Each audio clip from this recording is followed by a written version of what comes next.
vezes a ponto de te sufocar. Você entenderá que não é tudo que se pode controlar.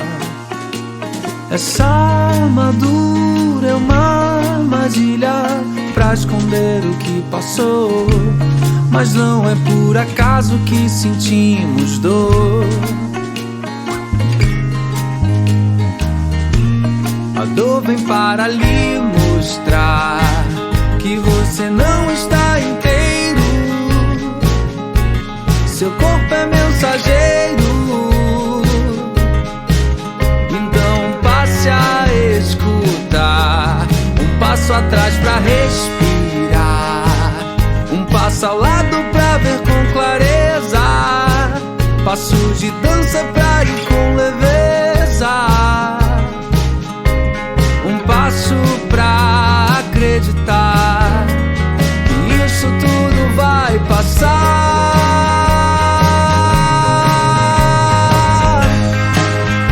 Um passo por dia, dê o passo que puder.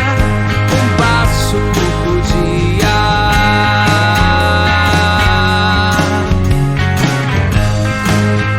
Um passo por dia. Se chega onde se quer. Um passo por dia. Pra que arrastar tanta atenção? Por que não escutar a voz do seu coração? Quando se sentir mais forte, é hora de se levantar. Você precisa acreditar. Todo dia é dia de recomeçar. Um passo para encarar. E não queira ser perfeito. Cada um tem o seu jeito. Então pode improvisar, mas lembre de ir devagar. Respire e faça pausa. Sua velocidade basta. Não há linha de chegada pra cruzar. A cura vem ao caminhar.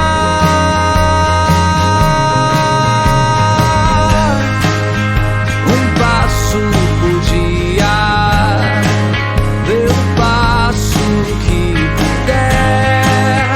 Um passo por dia.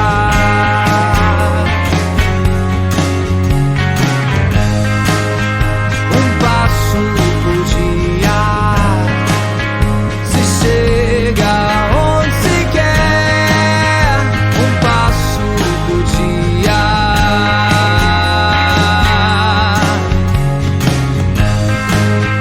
Um passo por dia. Dê o passo que puder. Um passo por dia.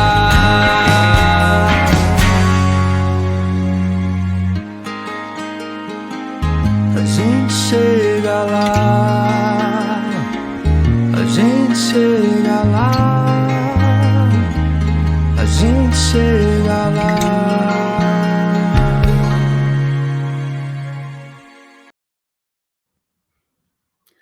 Olá, olá, sejam bem-vindos, bem-vindes ao podcast dos Barnabás Anônimos, a nossa primeira gravação ao vivo. E eu já vou chamar aqui comigo Henrique Oliveira, meu co-host. Henrique, seja bem-vindo! Buenas! Buenas, Carol, buenas, pessoal que já está chegando. Muito obrigado por vocês estarem aqui conosco. Essa acolhida de vocês é maravilhosa e espero que esse podcast possa acolher também todo mundo. Cheirinho! Gente, quero agradecer muito a quem já está aqui e também te pedir que compartilhem aí com os amigos, com os inimigos. A gente hoje está testando esse formato de fazer a gravação do podcast que a gente normalmente faz entre nós aqui, só nós dois. E aí hoje a gente está fazendo ao vivo, provavelmente, talvez a gente mantenha esse formato, e aí você que está aí assistindo também diga se prefere o formato ao vivo ou não. Eu estou deixando aqui no Instagram, eu estou ao vivo também, nos primeiros minutos, para o pessoal ir vendo que é para ir lá para o YouTube. Eu acho que eu devo estar ao vivo no LinkedIn e no Facebook também, porque esse negocinho aqui, ele pluga com várias coisas, mas são essas tecnologias que às vezes funcionam, às vezes não funcionam, e a gente vai vendo. Minha apresentação, nossa apresentação, né, Henrique? Sejam bem-vindos ao podcast dos Burnoutados Anônimos. Você não está sozinho. Esse é o momento de acolhimento para o seu coração e para os seus ouvidos. Esse é um podcast que acontece junto com o grupo de apoio Burnoutados Anônimos. Então, a gente tem uma vez ao mês, a gente tem o grupo de apoio Burnoutados Anônimos, e a gente tem esse podcast que estamos aqui no 3º episódio da primeira temporada, e ele vai ser mensal também, vai ser em temporadas, mas ele também vai acontecer uma vez ao mês. E o grupo de apoio Burnoutados Anônimos é o primeiro grupo de apoio do mundo a ter encontros regulares, gratuitos, sem fins lucrativos e nem comerciais, para pessoas que estão passando pela síndrome de burnout. É um grupo que já existe há 2 anos, e há mais de 2 anos, já dá para dizer, a gente já está indo para o 27º, 28º encontro. Temos aí mais de 900 pessoas, talvez a gente já tenha batido 1.000 pessoas inscritas no grupo e nos encontros. Neste mês de dezembro, o encontro vai ser dia 30, sempre meio-dia e meio, horário de Brasília, e sempre no Zoom, é sempre o mesmo link. Vou me apresentar e depois vou passar a bola para o Henrique se apresentar também. Para quem, por acaso, não conhece, porque eu acho que todo mundo aqui é amigo, todo mundo que está aqui já se conhece, mas digamos que tem uma pessoa nova aí. Depois das nossas apresentações, a gente vai fazer um exercício de respiração e presença, que a tia Carol sempre gosta de falar e de fazer. E aí depois a gente vai entrar em alguns pontos, algumas coisas que apareceram no encontro de novembro. Enquanto isso, vocês podem ir colocando aí os comentários e, enfim, ir compartilhando o que vocês quiserem no chat, que a gente também vai lendo os comentários conforme a gente for conversando. E é justamente para ter a participação de vocês que a gente quer fazer essa transmissão e essa gravação sendo ao vivo. Eu sou a Carol Milters, eu escrevo sobre burnout e falo sobre saúde mental no trabalho e burnout a partir da minha experiência. Eu tive 2 episódios, eu era executiva de uma empresa de Porto Alegre, hoje eu moro na Holanda, faz 5 anos e meio que eu moro na Holanda. Tive 2 episódios, um no Brasil e um aqui na Holanda, e eu tento promover a saúde mental no trabalho a partir da minha própria história e a partir de informações que sejam relevantes e que possam fazer com que a gente enxergue que a cultura do trabalho que a gente tem hoje como hegemônica, ela está mais nos adoecendo do que qualquer outra coisa. E o trabalho, ele pode ser uma via de realização, ele pode ser uma via de contribuição, ele não precisa nos adoecer. Então, eu tenho o Burnoutados Anônimos, que é esse grupo que já tem 2 anos e pouquinho, tenho a Semana de Conscientização da Burnout, que esse ano vai ser em janeiro, excepcionalmente. Escrevi esse livro, Minhas Páginas Matinais, tenho o livro também, Passo por Dia, da música, também compus a música que está no começo, que é do Marcelo, que também é do Burnoutados Anônimos, e estou muito feliz que este projeto, o podcast dos Burnoutados Anônimos, é um projeto 100% feito por burnoutados, ex-burnoutados. O Marcelo, que compôs a música, que canta na música da abertura do podcast, ele também faz parte do grupo. E a gente tem aqui o nosso querido Henrique Oliveira, que é o meu co-host aqui com a gente hoje. Henrique, bem-vindo. E quem é o Henrique? Isso é sempre uma ótima pergunta. Quando eu sou podcaster, né? Eu sou Henrique Oliveira, eu sou podcaster e no meu podcast principal, né, no que eu comecei antes, o que me ajudou demais nessa questão do burnout, eu sempre pergunto quem é você na fila do pão. E eu sempre coloco os outros nessa enrascada. E hoje eu estava aqui, Carol, falando, pensando, quem sou eu? E aí eu fiquei pensando, eu sou um Henrique, um preto lindo, que hoje consegue se assumir assim, pai de Tantim, o cachorrinho mais lindo do mundo, o mais dengoso, e que inclusive está aqui aos meus pés, sempre fazendo companhia. E hoje eu também trabalho com podcast, né? Além de apresentar o meu podcast, de ter a honra de ser co-host aqui com a Carol, essa maravilhosa. A sua mãe está aí ouvindo, sua mãe coruja, e ela sabe muito bem disso. E hoje eu também sou editor de podcast, trabalho com alguns podcasts aí. Então, se você tiver um podcast, quiser me chamar, estamos aqui também. E como editor de podcast, eu sou conhecido como de Rosa. Rosa era minha mãe, e aqui no Nordeste a gente tem isso. Ah, quem é Henrique? Henrique de Rosa. Ah, sim, esse sou eu. Então eu sou o pai de Tantim, eu sou de Rosa, eu sou alguém que venceu o burnout. Há um ano eu estava simplesmente travado, sem conseguir fazer nada, sem saber quem eu era, mas eu posso dizer que eu venci. Obviamente, a gente sempre tem que estar de olho nele, porque a gente não pode dar bobeira, mas por enquanto o gigante está vencido. Que orgulho, Henrique. O Henrique é a coisa mais querida, ele é maravilhoso. Quero dar as boas-vindas, então. Começamos aqui pela dona Marlene, que está aqui, como sempre. A Ana Matos, maravilhosa. Ana Matos falou na Semana da Burnout ano passado, contou a história dela com burnout. O Vitor está aqui também, bem-vindo. A Geriane, a Isis, sejam todos muito bem-vindos. E aí temos aqui Regina também. Muito bom ver os amigos aqui com a gente, sextando aqui com a gente na nossa hora dos burnoutados. Obrigada por estarem aqui.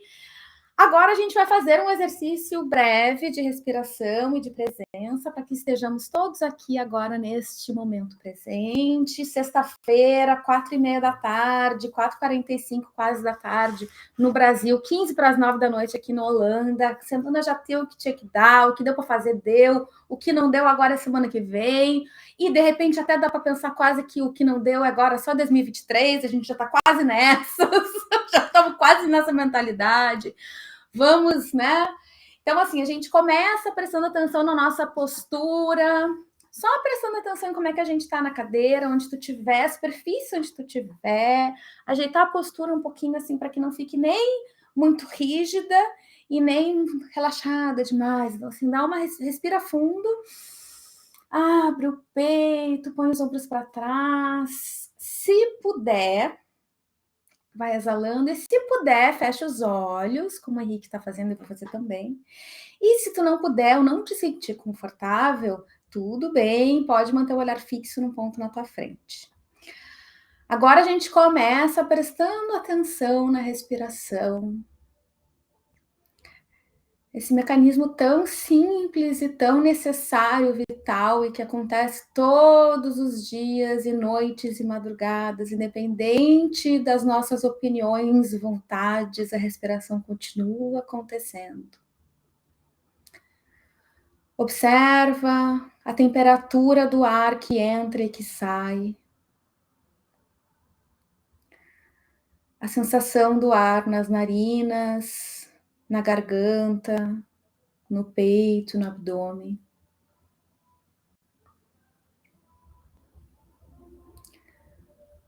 Observa se a respiração está profunda, longa, ou um pouco mais rasa, um pouco mais curta. Não tem resposta certa, nesse momento a gente só observa.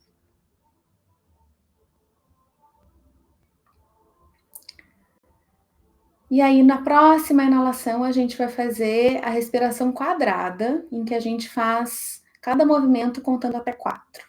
A gente inala pelo nariz contando até 4. Mantém os pulmões cheios contando até 4. Exala pela boca contando até 4. E mantém os pulmões vazios contando até 4. Inala até 4. Mantém até 4. Exala contando até 4. E mantém os pulmões vazios até 4. Mais 2 ciclos. Inala até 4. Mantém até 4. Exala pela boca até 4. Mantém os pulmões vazios até 4. Último ciclo, faz no teu tempo.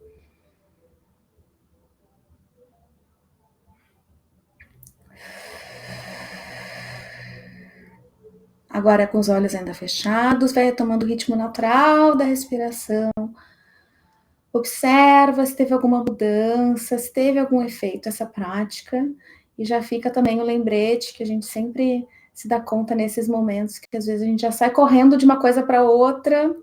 E é importante a gente parar, assimilar, respirar.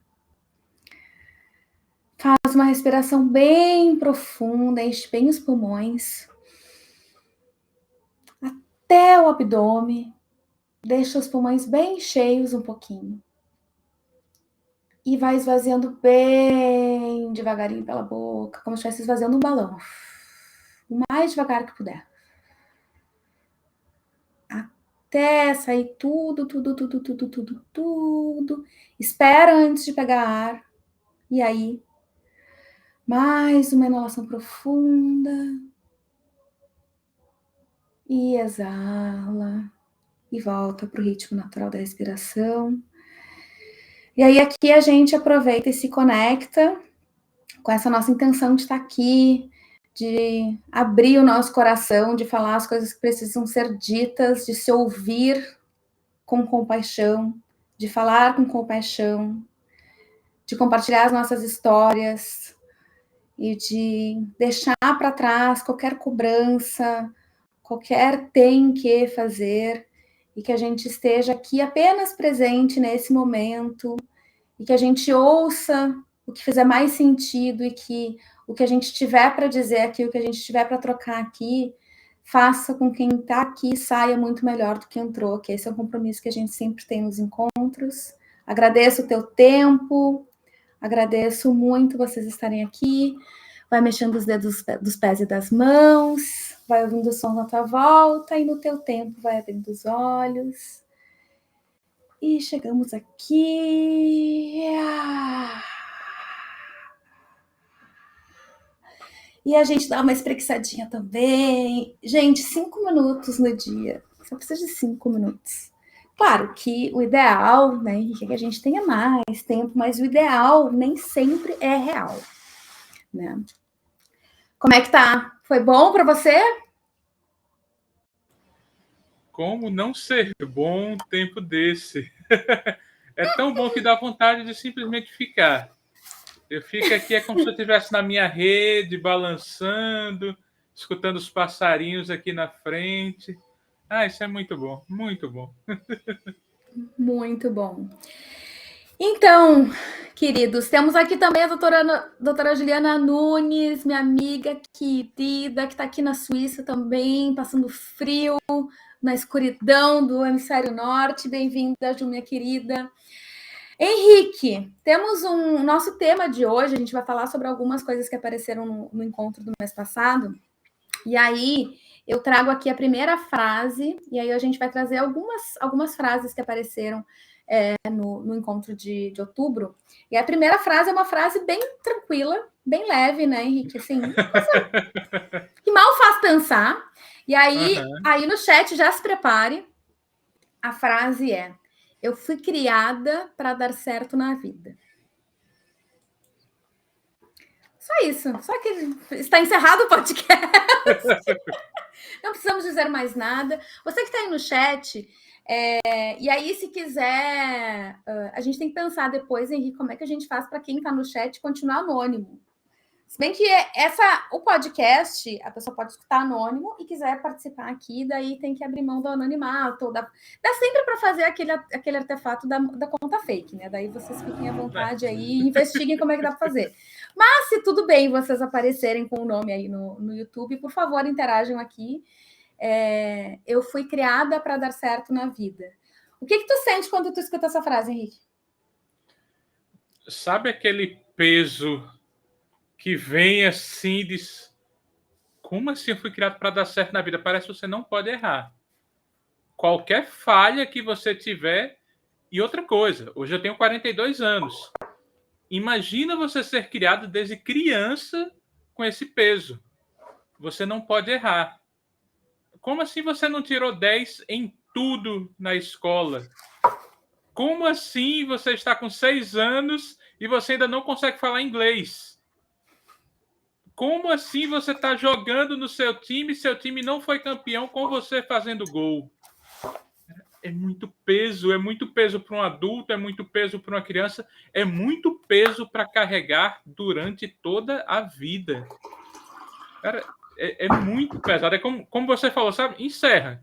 Encerra o podcast com essa frase, porque essa frase é forte demais. Eu acho que dá para todo mundo levar para a próxima sessão de terapia. Essa diz assim: olha só, eu ouvi uma frase e agora a gente vai conversar sobre ela. E é muito interessante porque, assim, uma hora atrás eu estava pensando justamente no tirar 10 em tudo.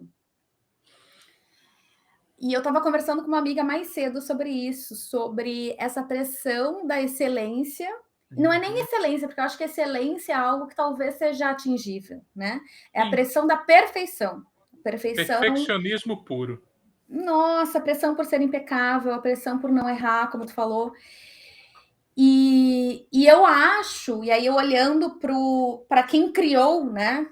Porque aqui eu fui criada para dar certo, isso também faz parte de uma questão muito cultural também. E aí cada cultura vai ter os seus motivos para criar seus filhos para dar certo, né? E aí também é o nosso papel de também, em algum momento, conseguir ter compaixão com quem veio antes da gente. Porque eu sempre digo assim, a gente dá o que a gente dá o que a gente tem. Então, e a gente recebe o que as pessoas têm para dar para a gente. Então, da nossa criação, a gente recebeu dos nossos pais o que eles tinham para nos dar. O melhor que eles tinham para nos dar. Em nenhum momento, pai e mãe, em nenhum momento, claro que existem exceções, mas a grande maioria, em nenhum momento erra com vontade de errar. Tá todo mundo querendo acertar. E aí eles também receberam dos seus pais, e dos seus pais, e dos seus pais, e dos seus pais. E cada geração está tentando fazer melhor uma que a outra. Eu acho que existe uma questão social muito forte desse dar certo, que é o dar certo profissionalmente, né? Que a gente fala, claro, fala de outras áreas, mas a gente fala mais sobre o trabalho aqui, a nossa relação com o trabalho. E aí o dar certo profissionalmente tem muito a ver também com o fato de que no Brasil e em outras sociedades, mas principalmente no Brasil, a gente teve momentos de ascensão de que a geração seguinte tinha melhores condições financeiras do que a anterior. E que a geração atual, ela trabalha para que a próxima geração tenha uma condição melhor. Então, esse ser criado para dar certo, além de ser um peso na pessoa, ele é um peso em quem criou. Porque tu está criando uma pessoa para dar certo, e para tu fazer isso, quanto que tu está dando? Quanto que tu está trabalhando? Sim. Quanto que tu está te exigindo? Porque se tu quer que o teu filho, tua filha dê certo, tu também está te exigindo muito. Então, é um contexto em que está todo mundo sangrando e ninguém está parando para dizer, olha só, será que a gente precisa mesmo sangrar desse jeito? Né? Será que a gente precisa se cobrar tanto desse jeito? E o dar certo também, como sendo tão relativo, né? O que é o dar certo? O que é dar certo? Porque eu conheço pessoas que têm muito dinheiro e ainda se sentem inferiores. Eu conheço gente que tem muito dinheiro e que sente que deu certo. Eu conheço gente que não tem dinheiro e que sente que deu certo. É muito relativo esse dar certo também, né? E é um dar certo sob o olhar de outra pessoa, do seu juízo de valor do que é o dar certo. E aí a gente cresce nessa obrigação e como se a gente tivesse que realizar os sonhos de outras pessoas, né? E aí depois, quando a gente vai para o mundo do trabalho, a gente se vê de novo. Eu comentei isso com uma outra amiga esses dias, de estar realizando os sonhos dos outros e não estar realizando os nossos próprios, né? Que foi uma coisa que eu me dei conta muito no meu processo também. Muito da minha infelicidade também vinha disso. Eu ficava assim, mas eu estou realizando os sonhos de outras pessoas, eu não estou realizando os meus. E isso, às vezes, vem de infância, vem de a gente querer... Eu estou realizando os sonhos do dono da empresa porque eu estava realizando antes os sonhos do meu pai e da minha mãe. E, de repente, aqui eu também estou realizando esses sonhos. E quando é que vai dar tempo para eu realizar os meus? Você falando aí, eu estava vendo o pessoal comentando, né? A Ana colocou, sinto como se eu fosse programada para prosperar, uma cobrança para não falhar, e hoje eu quero e busco transgredir os protótipos e dar certo. Eu me lembrei de Dona Rosa, minha saudosa manhinha. Minha mãe, ela nunca pisou numa escola, ela não teve essa oportunidade. Ela, com 17 anos, ela veio do interior. Isso eu estou falando de 1958. E lá, a única coisa que tinha no interior que ela morava, um interior muito pequeno do Rio Grande do Norte, era colher algodão. Ela sempre odiou colher algodão. Tanto que ela me contava, ela apanhou muito. Porque todo mundo ia colher algodão, ela ia também, só que não colhia. Ela não gostava. Então, se a gente para a história em 1958 e perguntasse quem foi sua mãe? Bem, ela foi uma péssima colhedora de algodão. E aí, minha mãe vem para a capital, Natal, e começa a observar pessoas costurando. E ela começa a gostar disso, mesmo sem instrução alguma. Até o momento que nasce esse belíssimo homem aqui e começa a observar minha mãe costurando. E chegando clientes, e chegando clientes, e chegando clientes. E as clientes não tinham condições de comprar a roupa na loja, que era, sei lá, 5, 6 vezes o salário delas. Chegavam com a foto para minha mãe olhava, tá, tudo bem, eu faço. Uma semana depois, as clientes estavam com as roupas mais lindas, por um preço acessível. Corta para 2011, quando minha mãe faleceu. Quem é minha mãe? Provavelmente a melhor costureira que eu já conheci, que tinha que dizer não para muitos clientes, de tanto que as pessoas vinham querendo fazer roupa com ela e ela não podia atender todo mundo. Aí sabe qual a semelhança? A maioria das roupas feita de algodão. Aquele algodão que ela não queria colher. Que Ela não estava na lindo! colheita do algodão. Ela estava em transformar esse algodão numa obra de arte. E eu acho que a gente é assim também. Ah, Henrique, eu ainda trabalho, né? Como algumas pessoas já sabem, eu ainda estou na empresa na qual eu passei pelo burnout, e como eu fui pelo INSS, até fevereiro eu estou com estabilidade, então, muito provavelmente por isso ainda estou aqui. Eu até sou ótimo no que eu faço lá, apesar de não estar sendo bem aproveitado. Só que hoje eu posso dizer, não, eu sou um podcaster. Eu sou um podcaster e bom no que eu faço. Eu sou um editor de podcast bom no que eu faço. E o burnout não vai me tirar isso. E as pessoas não vão me tirar isso. Então eu digo também para você que está nos ouvindo, quer seja agora, quer seja depois, não deixe que as pessoas tirem isso. O dizer não é uma bênção. E o dizer não também, peraí, eu quero errar. Eu quero me dar a chance de errar. Porque às vezes o erro se torna até mais bonito. Imagina você viver sua vida toda, uma coisa que você falou, Carol, pelos outros. Ah, não, eu tenho que fazer. Por exemplo, o de rosa é pela minha mãe, eu quero honrar minha mãe. Mas eu sei que nem sempre vai dar certo. Mas eu sei que eu dei orgulho a ela. Então é isso. Eu faço por ela, mas eu preciso morrer para fazer. Não, calma, pera.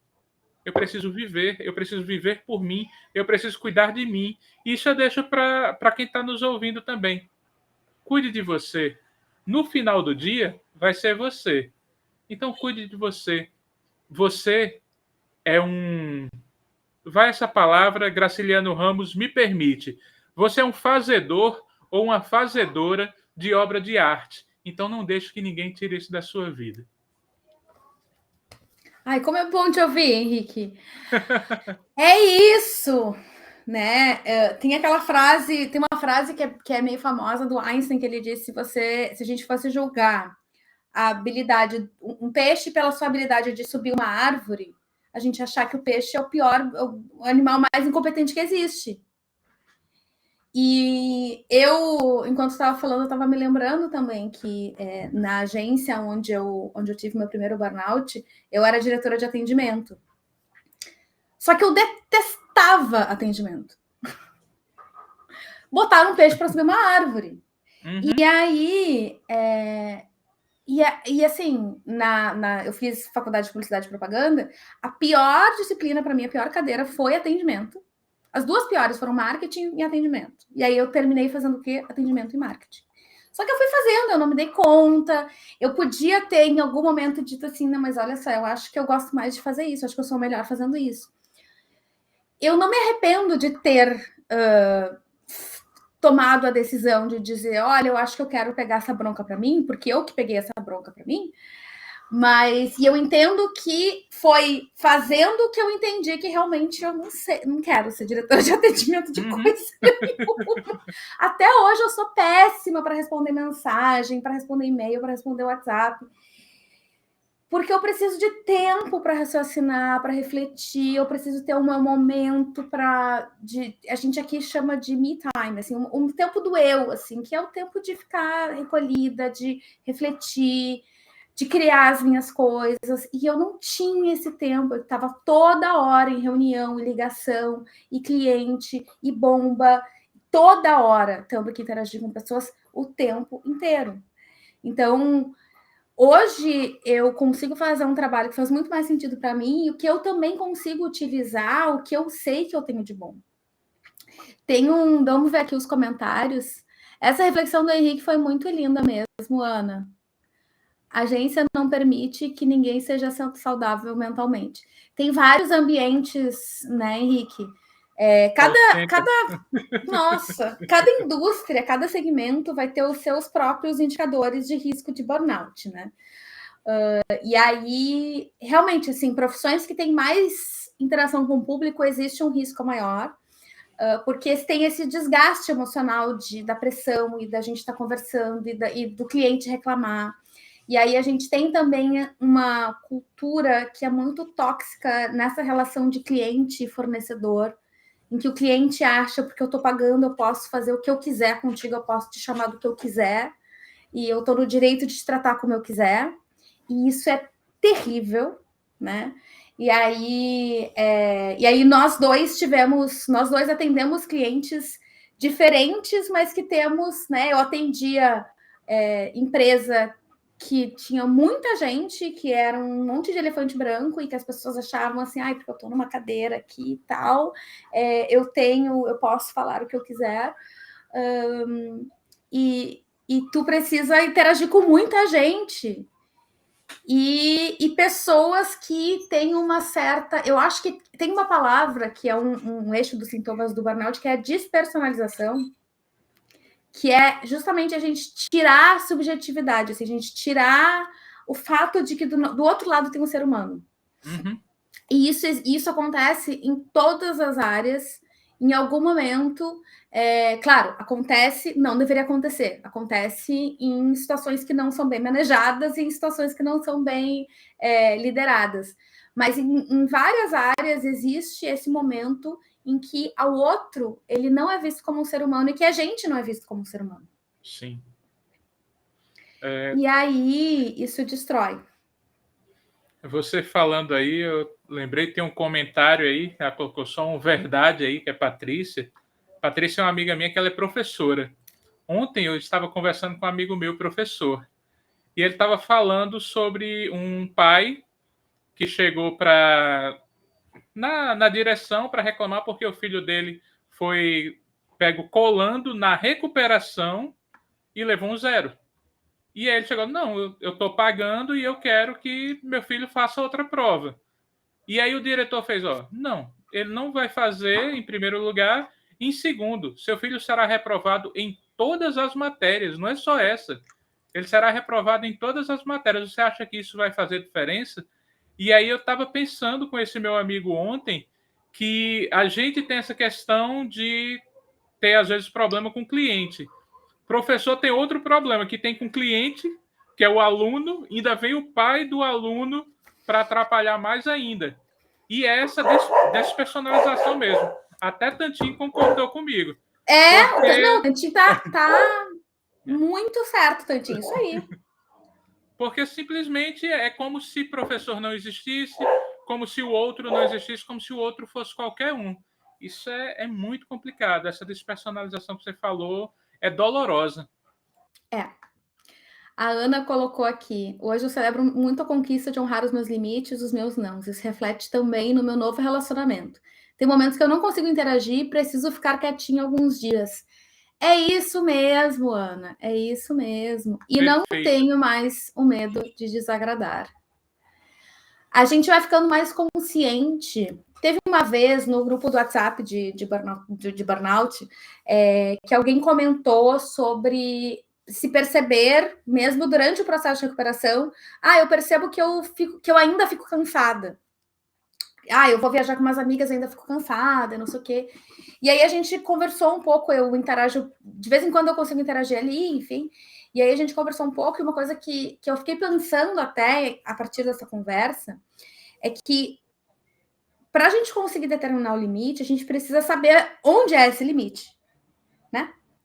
E que eu muitas vezes, eu acho que isso ainda acontece comigo, assim, que eu fico pensando assim, nossa, mas que eu me esforço, daí tem um cansaço, e que daí eu fico pensando, mas será que eu cansava assim antes? Uhum. E eu acho que tem um ponto que é óbvio que existe, né, dependendo do estágio em que tu tá, dependendo de como em ponto do tratamento da recuperação, da reabilitação que tu tá, quanto que tu segurou esse estresse no corpo, né? Porque tem gente que começa a olhar para si e já tá, né? Um psicólogo disse uma vez, a pessoa chega 10 anos atrasado na terapia. Então, dependendo de quanto tempo tu começou a olhar, isso também impacta.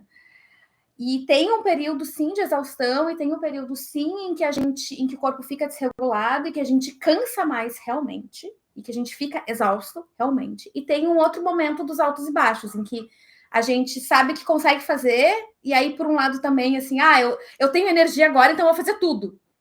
Aí a gente se cansa mais do que precisava também, né? E aí, volta para exaustão, tem energia de novo, volta para exaustão, tem energia de novo, volta para... Isso tudo faz parte do processo, tá, gente? É um processo longo e a gente começa lá embaixo, e depois a gente sobe um pouquinho, aí cai um pouquinho, sobe um pouquinho, cai um pouquinho, aí dá um passinho para trás, dá um passinho para o meio, dá um passinho para frente, dá um passinho para o lado. E aí a gente vai indo. Mas tem uma coisa também que além do cansaço excessivo, existe também a gente ter consciência do cansaço. Porque eu, antes do burnout, eu não sei se eu tinha noção. Eu não sei, não. Eu tenho certeza que eu não tinha noção. Eu não tinha noção de onde no meu corpo eu sentia ansiedade. Então, assim, hoje, se eu tô me sentindo ansiosa, na hora eu sei. Há 6, 7 anos atrás, eu ia me dar conta um mês depois.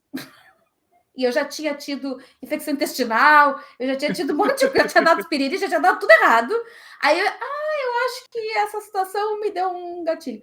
Hoje, na hora, já dá para perceber. E o cansaço, eu acho que também, às vezes, durante o processo de recuperação, a gente fica meio que, putz, mas eu tô sempre cansado. E tem um ponto, tem um lado que sim, né? Tem um cansaço que tá ali, e tem outro que tu tá aprendendo a conhecer o teu cansaço. Tu tá aprendendo a te entender cansado. Isso é algo que tu estava escondendo de ti antes. Então, tu também vai ter que ter paciência para conseguir passar por esse processo. A Ana colocou aqui, ó, a fadiga existe e se preciso me aquietar, faço hoje e honro mais o meu processo. E todo mundo precisa, gente, todo mundo precisa de descanso, todo mundo precisa de pausa, todo mundo precisa de silêncio, de momento para si. E isso vale para quem mora junto, né? Para quem mora com família. Todas as pessoas, algumas pessoas vão precisar mais, pessoas mais sensíveis precisam recarregar as baterias sociais, as suas energias, precisam mais do que outras. E a gente precisa de um momento nosso para deitar, para ouvir nossas coisas, para deixar os nossos pensamentos fluírem. A gente não pode estar toda hora, né? Não é nem toda hora sozinho e nem toda hora ocupado também. Sim. Flávia fez uma pergunta aí, mas antes de responder essa pergunta facílima, não, eu quero pegar uma coisa que você falou, a questão da gente notar nossas fraquezas. Porque tem um porém enorme. Nós não podemos ser fracos. Não. Da mesma forma que a gente foi acostumado a tudo dar certo, nós não podemos mostrar nossas fraquezas. Quem disse? Quem disse que eu vou chegar e dizer, pessoal, eu quero chorar hoje? Não, mas por que você quer chorar? Tá tudo tão bem, tá tudo tão maravilhoso, você recebe um salário bom, você vive numa casa boa. Uma coisa não tem nada a ver com a outra. É mais ou menos, quem não escutou, escute os episódios anteriores, é mais ou menos lá da desastróloga. Como assim? Como assim você tá sentindo isso? Não pode, você trabalha numa empresa maravilhosa, e aí eu pego o que Flávia colocou. Porque as empresas ou líderes que causam burnout não assumem essa responsabilidade e acham que é culpa do funcionário. Não, elas não acham que é culpa do funcionário, elas sabem que elas são as causadoras. Elas não vão admitir. Porque se elas admitirem, aí o funcionário pode fazer muita coisa. Não.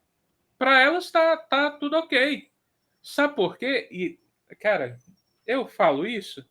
Eu falo porque a parte do juízo é a parte de Carol, tá? A minha não é muito. Talvez você não precise estar empregado na empresa que você está hoje, tá?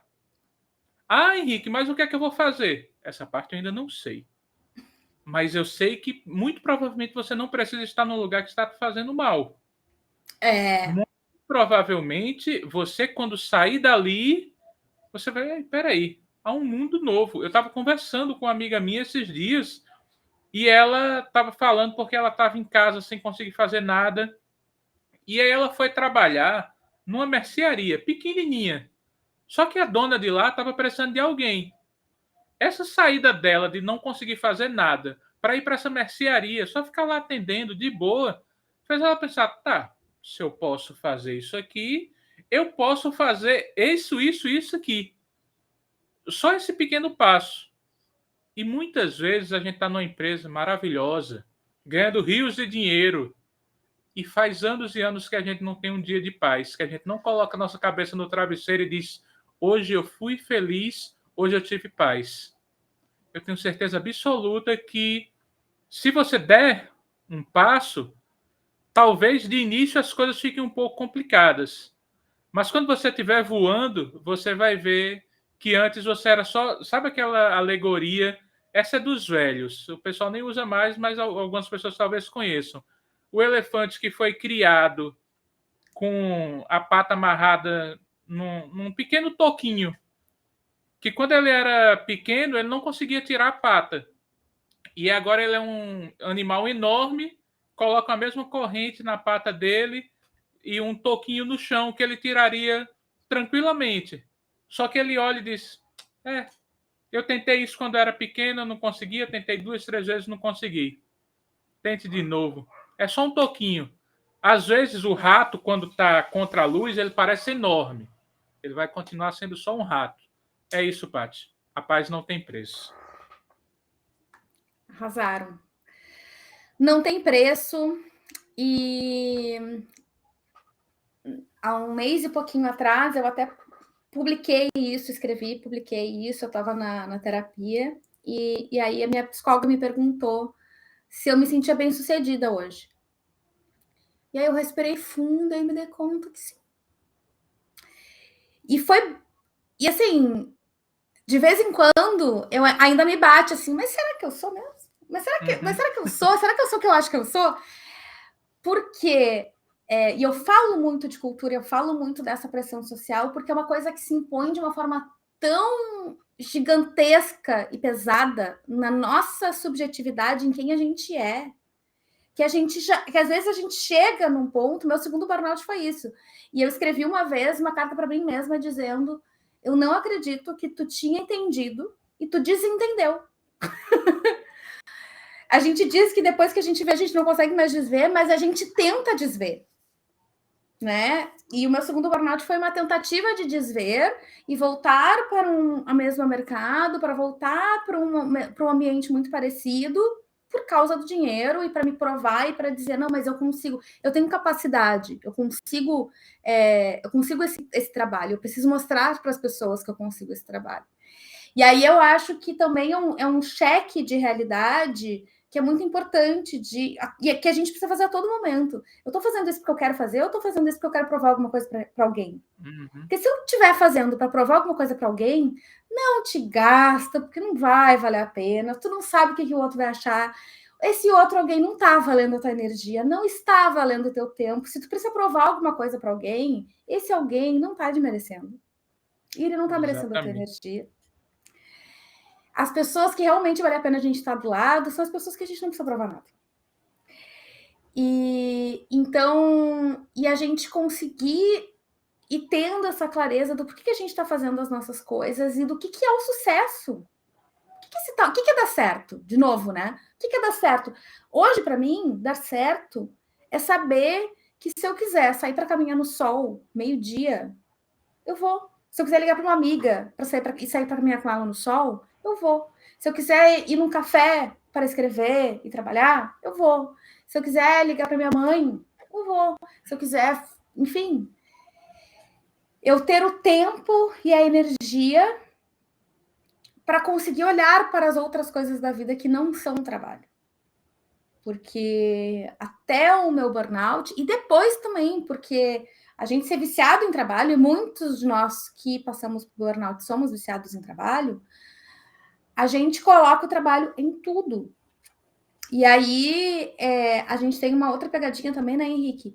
Que aí a gente sai do ambiente em que a gente já desgastou e já deu o que tinha que dar, e a gente descobre algo que a gente gosta muito de fazer. E aí a gente tem que cuidar muito para que isso não tome conta da nossa vida de novo. Né? Mas, de qualquer forma, entender o que é a métrica, se é usando um jargão super corporativo aqui, mas qual é a medida, né? O que é o sucesso para ti? Para mais ninguém, não importa, porque no fim, né? Quem vai estar ali é tu mesmo, é o que tu falou, né? É tu contigo mesmo, não tem o que fazer.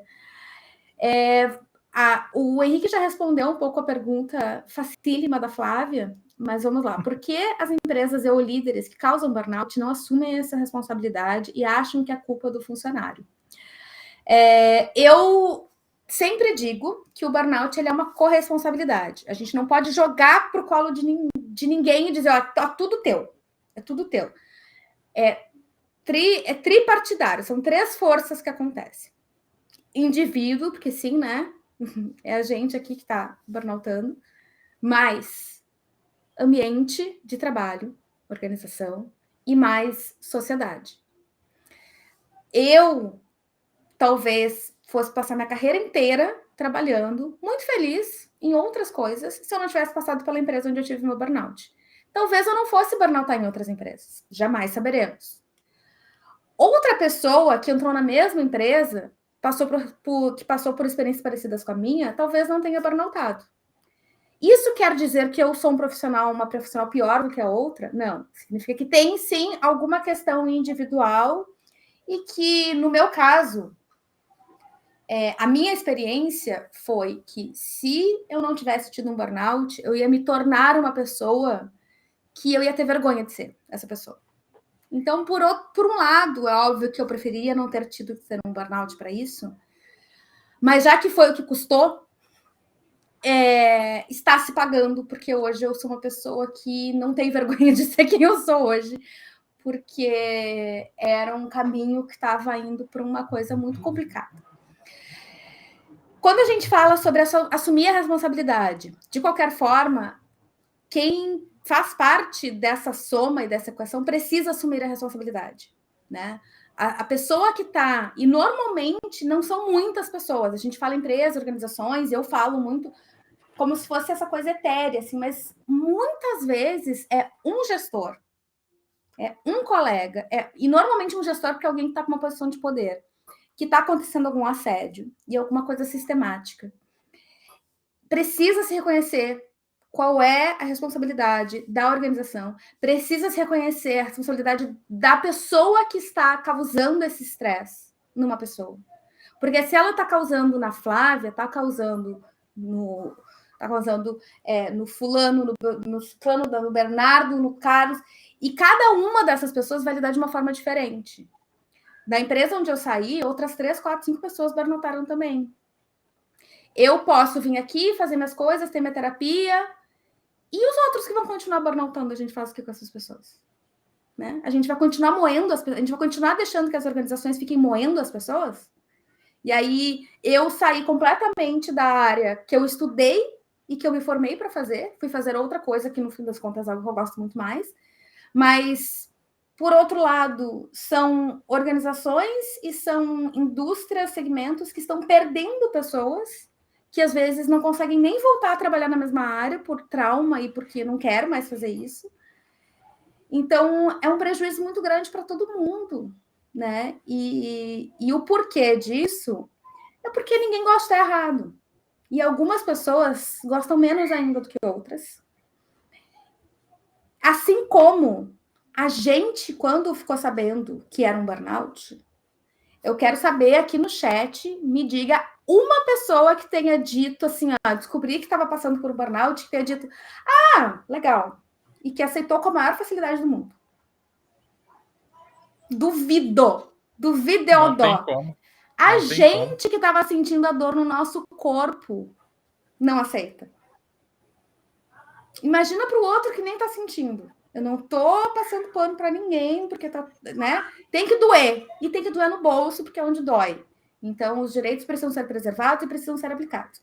Agora, a gente hoje entende por que é importante conscientizar e por que é importante cultivar a saúde mental no trabalho, porque doeu na gente. Porque antes disso, se fosse perguntar para mim, para Carol, executiva loucona de 8 anos atrás, Carol, vamos falar sobre saúde mental no trabalho? Eu ia dizer, vá, eu quero ganhar dinheiro. Então, o trabalho para conseguir conscientizar essas pessoas que não sentiram na pele é muito difícil. Eu tenho tentado um pouco, jamais, não tenho a menor condição de fazer isso sozinha, então quem quiser também continue aí. E a gente precisa estar bem para fazer isso. A gente não pode tentar também ser super-herói, ai meu Deus, vou salvar o mundo. Não existe salvar o mundo, existe fazer um pouquinho, fazer a sua parte. Mas é assim, foi difícil para a gente aceitar. E a gente estava dentro da situação. Então, é difícil para todo mundo, é difícil para a família aceitar, é difícil para amigo aceitar, é difícil para todo mundo. E aí, algumas pessoas, em algum momento, elas vão conseguir entender, olha, eu acho que elas conseguiram entender o que isso prejudica nelas mesmas, né? De olhar assim, olha, se eu continuar trabalhando desse jeito, talvez eu acabe que nem ela, né? Porque o que acaba acontecendo é, muitas vezes as pessoas começam a se comportar como se o burnout fosse contagioso, né? Eu não vou falar com a fulana porque ela teve burnout. Então, assim, se eu começar a falar com ela, eu vou atrair burnout para mim. Eu não quero. Então, vou parar de seguir. Não quero mais saber disso. Não quero mais saber de burnout, porque atrai, né? E quando, na verdade, é um se olhar no espelho e ver um reflexo que não é legal. E ninguém gosta disso. Mas, para que a gente consiga crescer, a gente precisa fazer esse trabalho que não é fácil, né, Henrique? Não é fácil. Não é nada fácil. E aí, por falar em não é nada fácil, eu quero pegar isso. E quando você coloca que nós também temos responsabilidade no burnout, pode parecer fácil o que eu vou falar. Não é. Mas a gente tem que mudar uma cultura toda. Sabe quando é que o burnout vai diminuir e muito nas empresas? Quando nós, funcionários, começarmos a dizer não. Desculpa, não vou fazer. Sábado à noite eu preciso que você faça. Segunda, 8 da manhã, você fala comigo que eu faço na hora. Hoje não, hoje eu estou saindo com meus filhos para assistir um filme. Não vai dar para mim. Então, também tem isso. Aí por isso que eu digo que eu sou sem juízo. Por quê? Isso vai gerar muitas demissões. Vai. Mas isso, muito provavelmente, eu já falei isso em outro. Talvez essa tâmara a gente não colha.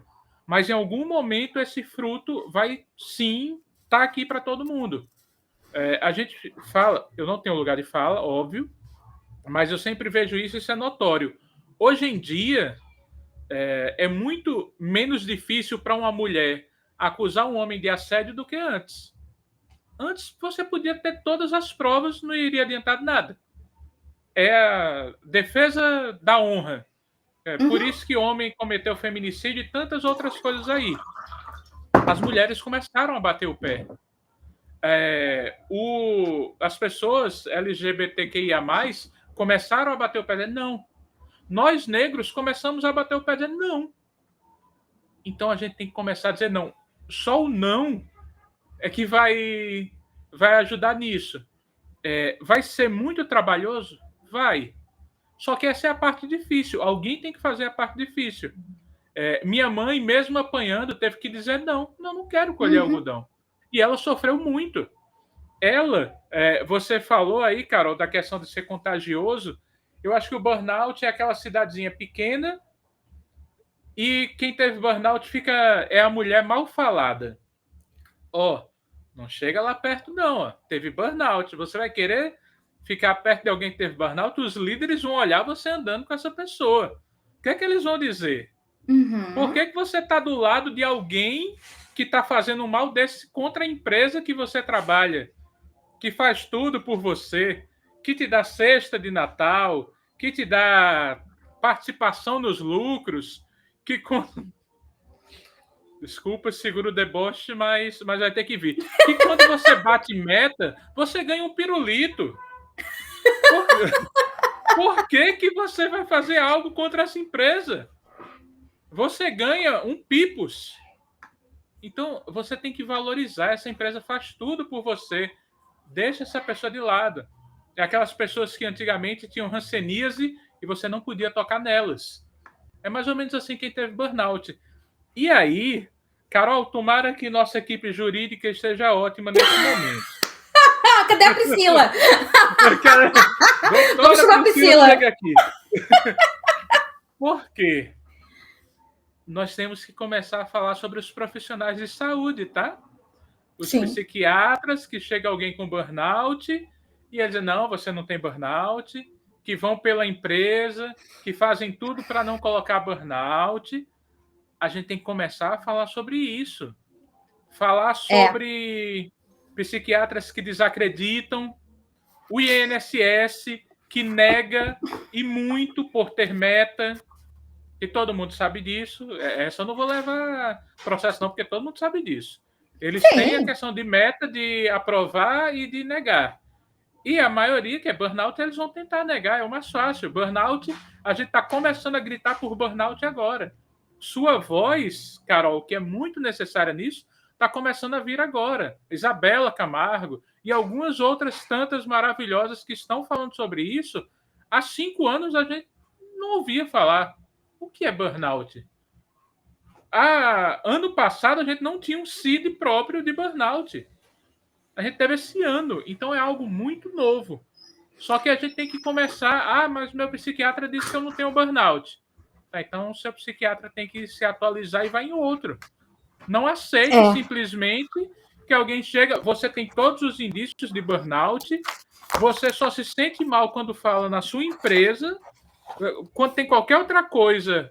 Você passa por vários estresses, mas consegue continuar. Mas quando é algo relacionado à sua empresa, seja a coisa mais boba, você fica muito mal e não é burnout? É burnout. Então, a gente tem que bater o nosso pé também nisso. Aí vai mais uma vez. É uma luta árdua, é uma luta difícil, mas é uma luta que talvez a gente consiga. Talvez a gente seja os 300 de Esparta que vão. É pouco, mas vamos. É isso aí, Dudu. É isso aí. Às vezes a solução é aqui, ó. A gente está tentando na via pacífica, né, gente?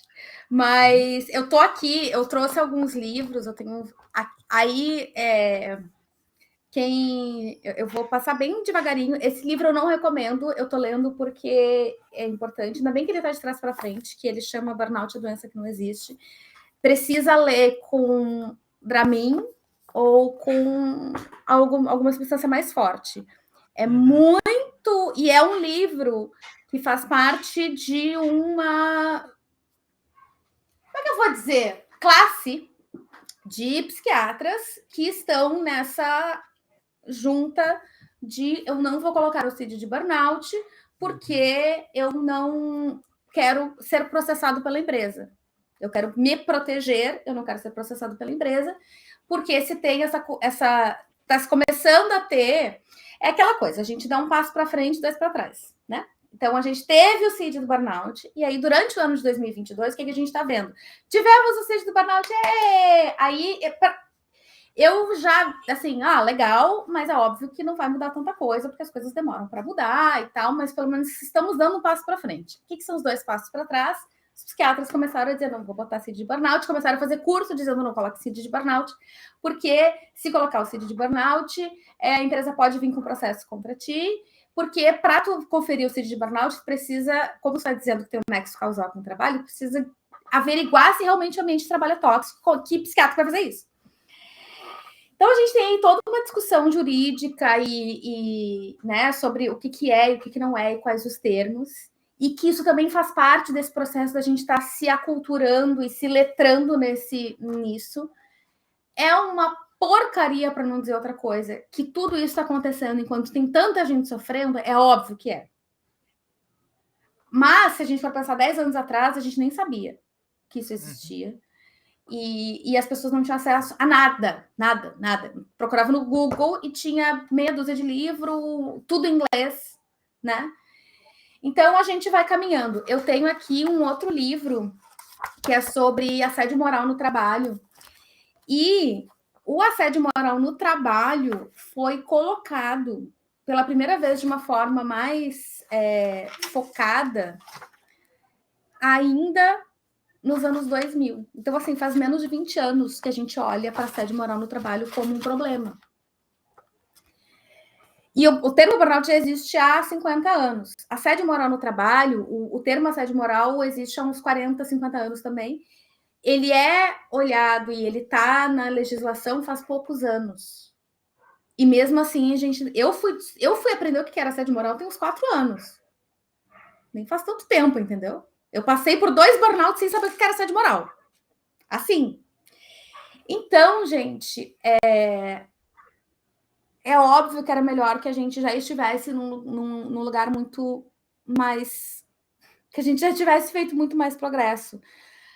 Mas a gente está aqui também porque é importante que a gente se junte, né? E aí o que o Henrique falou do falar não, é super importante que a gente faça isso, é importante que a gente consiga se conectar e que a gente consiga ter alianças de pessoas dentro do trabalho até mesmo, né? Porque uma coisa é o Henrique dizer que não, outra coisa é a equipe inteira dizer que não. O Henrique, ele tá ali, o Henrique é o elo mais fraco. E se todo mundo diz que não? Né? É a partir daí que surgem os movimentos sindicais, e aí é que a gente começa a ter, porque é óbvio que a relação de trabalho entre o trabalhador e o empregador, ela é, como é que se diz? Assimétrica. Uhum. O empregador tem mais poder, não tem, é indiscutível isso. Por isso que o direito do trabalho, ele visa proteger os direitos do empregado, porque a gente sabe que o empregador vai sair ganhando, porque ele detém o capital, não tem o que fazer. Então, a gente precisa ter formas da gente se organizar, sejam formais ou não formais, ou pelo menos o fato da gente estar aqui conversando e se ouvindo e se acolhendo, para que a gente se fortaleça. E uma coisa muito ruim que aconteceu nos últimos anos é justamente essa ampliação dessa cultura de competição, de que eu tô aqui e que, ao invés de eu me juntar com o meu colega e todo mundo dizer não, eu tô querendo a cabeça do meu colega. Uhum. Porque o meu chefe tá me dizendo que ou é eu ou é ele. Então, a gente tá aprendendo, a gente passa a aprender que a gente tem que estar sempre... E isso é a natureza do burnout, que a gente tem que estar sempre alerta, que a gente tem que estar sempre vigilante, que a gente está sempre olhando de onde é que vem o tiro. E a gente tem que começar a cultivar relações interpessoais em que a gente se sinta seguro. Oferecer isso para as pessoas. E dar isso também, né? E aí, a partir disso, a partir do momento que a gente começa a se sentir mais seguro um com o outro e consegue confiar mais, a gente vai se organizando. E aí, né, saberemos o que vai acontecer. Olha, a Priscila está aqui, então já temos representação. Se alguém vier reclamar, a gente já tem representação. Gente, por favor, acessem o canal da Priscila, assinem, assistam, comentem, curtam, sigam, deem um abraço nela. Ela é maravilhosa, ela é advogada trabalhista, ela faz um trabalho inacreditavelmente lindo para pessoas que estão passando por burnout e outras questões previdenciárias também. E assim, Pri, que bom te ter aqui. Eu sou muito, muito, muito fã da Pri. E olha, Pri, a doutora Priscila. Eu sou essa, vem a pessoa ali com a doutora Juliana, eu digo, Ju, a pessoa que é inimiga da formalidade. Antes de passar para Ana, Henrique, eu fiz falei, diga aí. Eu estava só escutando essa questão aí, porque a gente tem que fazer alguma coisa. A gente não pode simplesmente aceitar, apanhar e pronto. Chegar todos os dias, e eu creio, se vocês quiserem comentar aí no chat, quantos de nós, quando pensa, eu tenho que ir trabalhar, já começa a suar frio, já começa a se desesperar. Só de pensar em alguns gestores, você fala o nome do gestor, você já se treme na base, porque você sabe que vai receber assédio moral. Isso não é vida. A gente não pode aceitar isso. Eu digo que, assim, o burnout foi muito forte para mim. Antes eu tive câncer de tireoide, então o mais forte realmente foi o câncer. Não tem como, apesar que o burnout foi muito forte também. Mas eu peguei esse combo, essa maravilha, que veio e eu digo, cara, eu vou fazer 42 anos, já fiz agora, e eu não vivi. Minha vida toda eu não vivi, simplesmente. Eu fazia o que a empresa queria, chegava em casa acabado, sem. Poxa, é isso. É só isso? É para isso que eu estou aqui? A música lá é só isso? Não tem mais jeito? Acabou, boa sorte? Não. Vamos fazer alguma coisa diferente. E aí, para, recomeça. Se for preciso recomeçar do zero, recomeça do zero. A gente, para ter burnout, é porque, invariavelmente, nós somos muito bons. E aí as empresas se aproveitam de nós por isso. Se a gente pode ser muito bom para a empresa, por que a gente não pode ser muito bom para nós mesmos? Opa! Da mesma forma, a gente foi ensinado que a gente tinha que dar certo em tudo, pegar essa inicial. Então, que a gente seja ensinado que nós somos bons. A parte boa, a parte de excelência, está dentro de nós. Não está na empresa. A empresa está indo bem por nossa causa.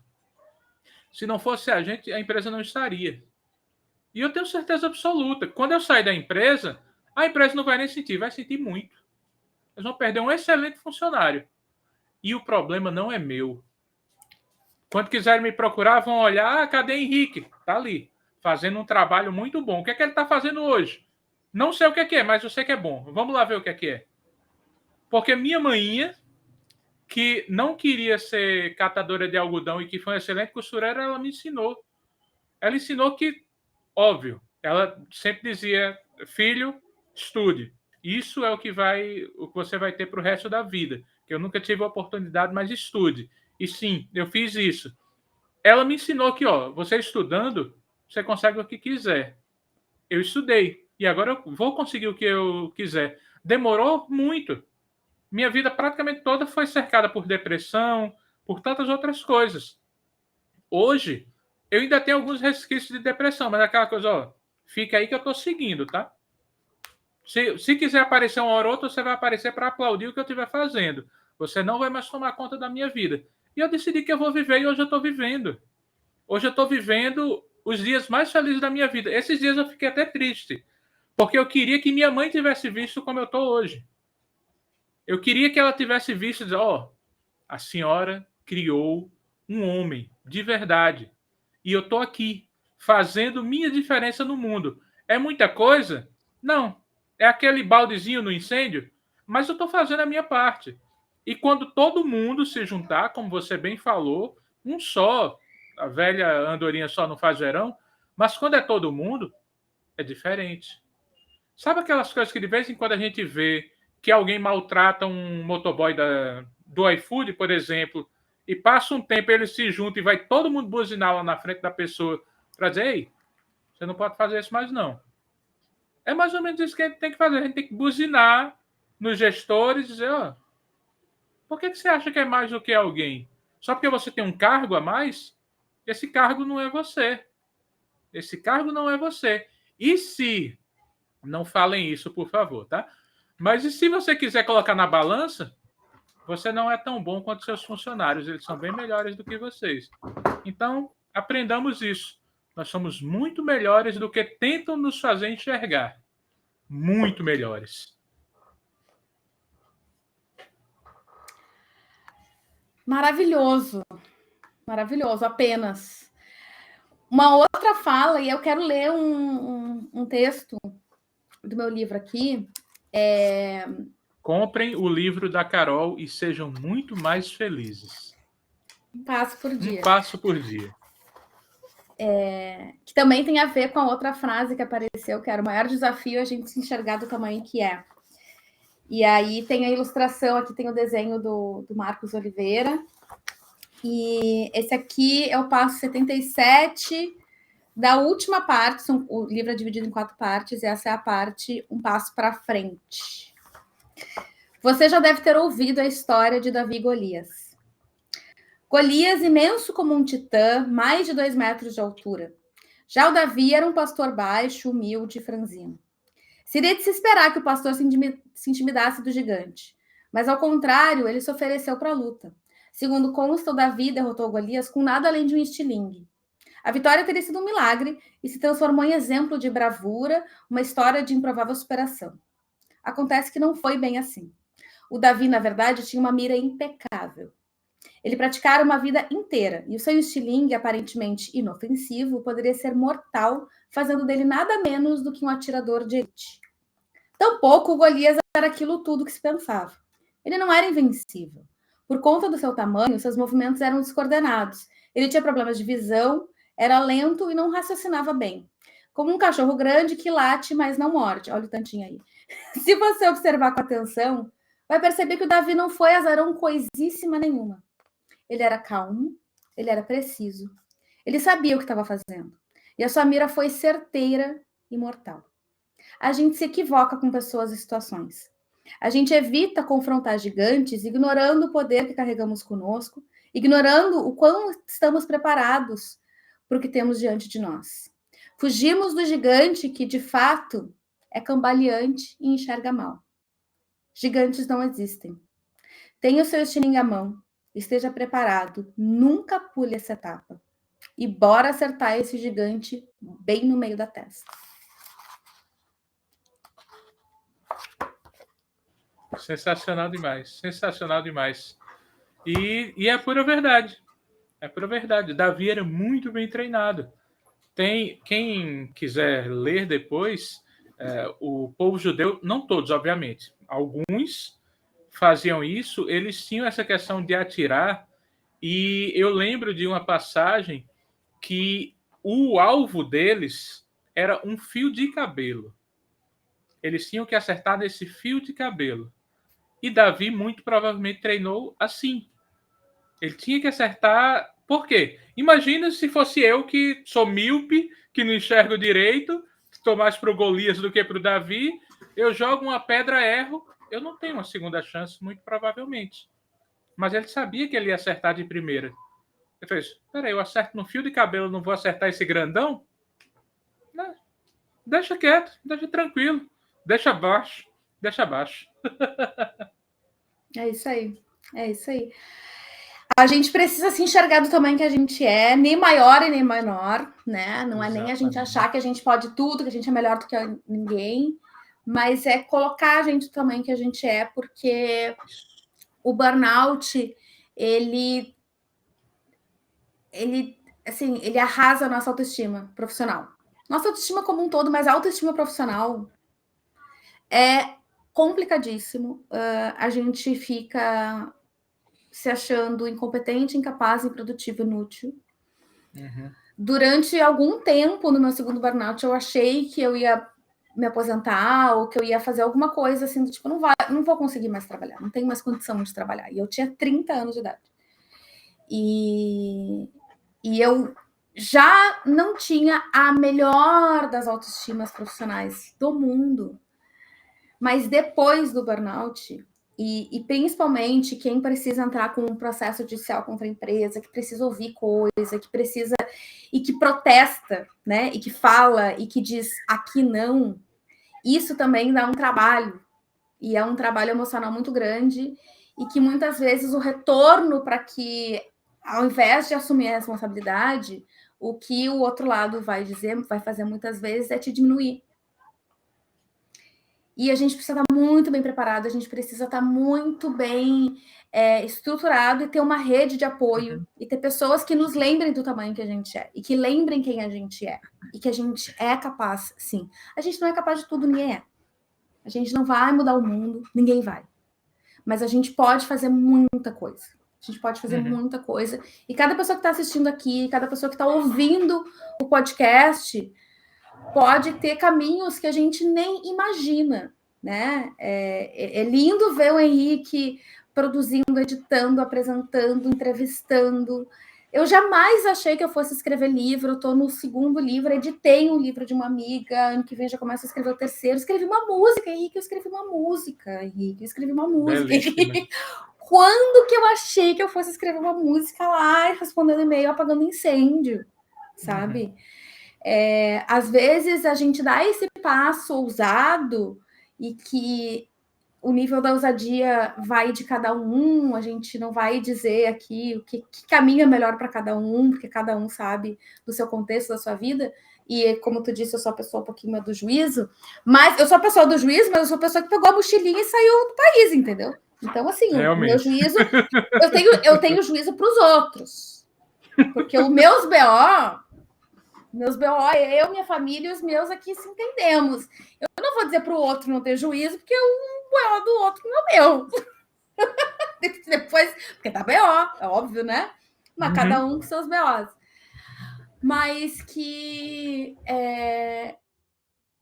a gente não tem como chegar num resultado diferente fazendo a mesma coisa. Então, se tu já sabe o que está te causando sofrimento, existem casos de pessoas que conseguem retornar para a empresa e ficar bem, são raros, existem, mas algo precisa mudar. Se você não tem como tu voltar para exatamente o mesmo ambiente, com as mesmas pessoas, com o mesmo funcionamento, do mesmo jeitinho, e tu melhorar. Não existe. Alguma coisa precisa mudar dos dois lados. É como se tu tivesse saído de uma sala que estava cheio de abelha, e aí tu saiu todo picado, e aí tu volta e diz assim, não, agora eu vou conseguir. E aí ninguém tirou as abelhas dali. E ninguém vai te dar um equipamento de proteção. É óbvio que tu vai sair todo picado de novo. 2 mais 2. Então, entender que passo dar, né? E que a gente vai dar uns passos em vão, em falso, e vai errar, e vai acertar. Mas eu acho que acreditar que o que vem pela frente é bem legal.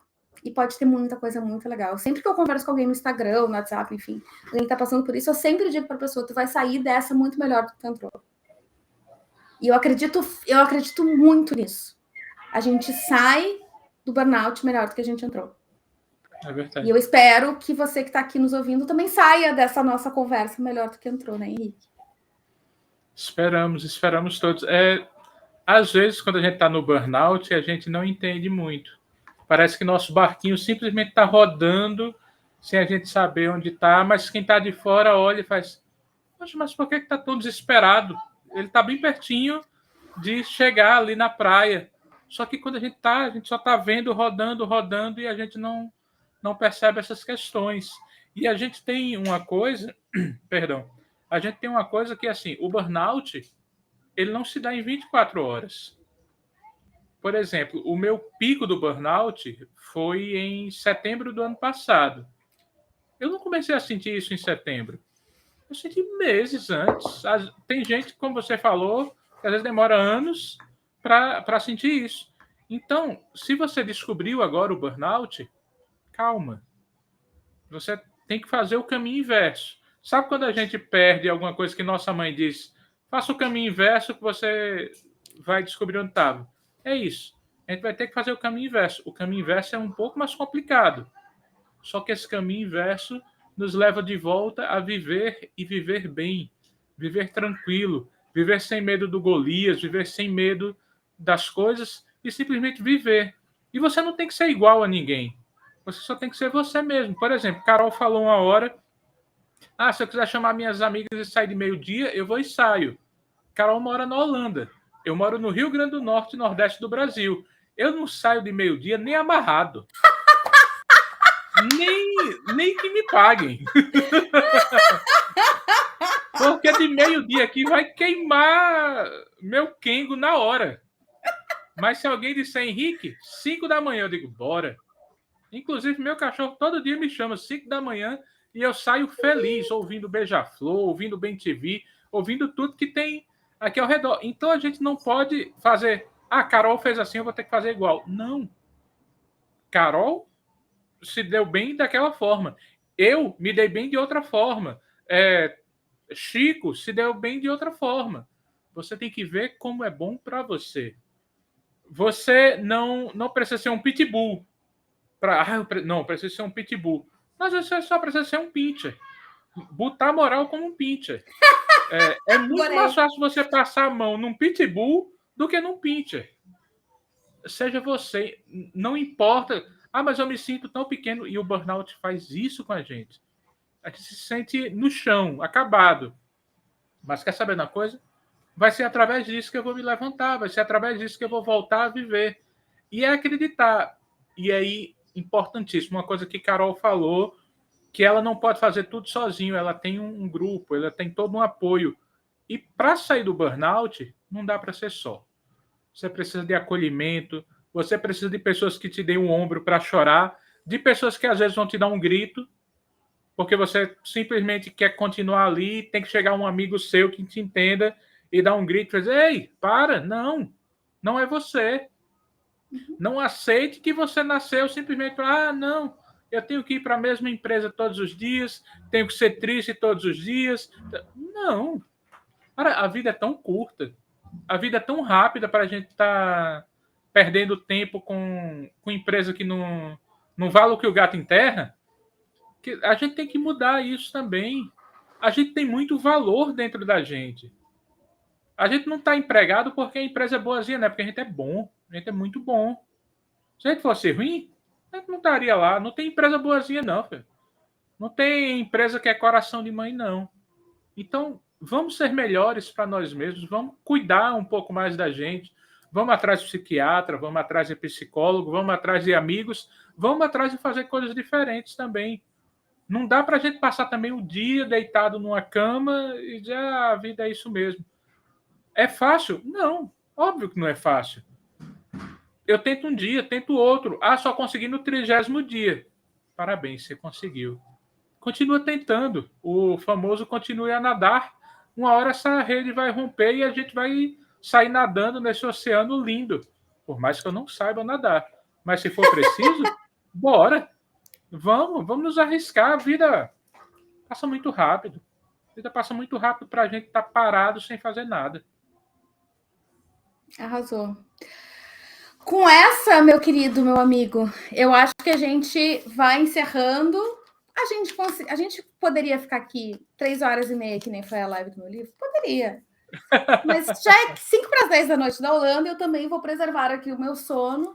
E eu quero agradecer muito, eu adorei poder... Bom, a gente já se via, né, nas gravações, Sim. mas poder aqui também interagir com todo mundo que está aqui no chat. Diz para nós aí o que tu está achando, o que tu achou, se gostou.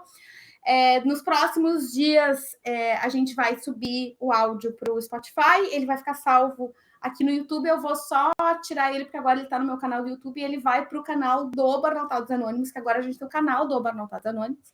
Então, ele vai para lá. E eu quero agradecer muito a participação de todo mundo que está aqui, todo mundo que comentou, que interagiu, que curtiu, que fez tempo nessa sexta-feira para estar aqui com a gente, que a gente sabe que o tempo é muito precioso e que a gente aqui fala de coisas que não são tão... como direi? Fáceis de digerir. Boa, exatamente. Mas eu espero que vocês todos saiam melhor do que entraram. Eu estou saindo melhor do que entrei. Agradeço muito essa oportunidade de poder falar contigo, Henrique. Obrigada, bom fim de semana. Dia 30 de dezembro tem um encontro desse mês, meio-dia e meio, horário de Brasília. Inscrições aqui no link que está aqui embaixo, burnoutadosanonymous.org. Nas descrições vai ter o link também de inscrição. E você se inscreve, recebe tudo por e-mail, pode aparecer, pode entrar sem câmera, pode entrar como ouvinte, depois querer falar, se quiser falar. E a Patrícia está colocando aqui muito bom esse papo de vocês. Espero que a repercussão seja excelente. Muito obrigada, querida. E aí, aos poucos, a gente vai... nos próximos meses, a gente vai definindo uma data mais específica, de repente, ou não. Enfim, vamos conversando. Mas foi um prazer fazer essa gravação de novo contigo, meu amigo. Obrigada mesmo. Sempre um prazer enorme. E agora, ainda mais com as pessoas também estando junto conosco, é muito massa, porque realmente dá essa ideia de acolhimento. A gente está junto. A gente está junto, é o famoso na saúde e na doença. A gente está junto para o que der e para o que vier. E empresas, nos aguardem. Juntos nós podemos muito mais. Pessoas, digam não. Vocês são maravilhosos. Os Davis acordaram. Depois do gigante acordou, o Davi acordou. Aninha, obrigada por estar aqui. Um beijo para vocês. Se cuidem bem e até o próximo episódio.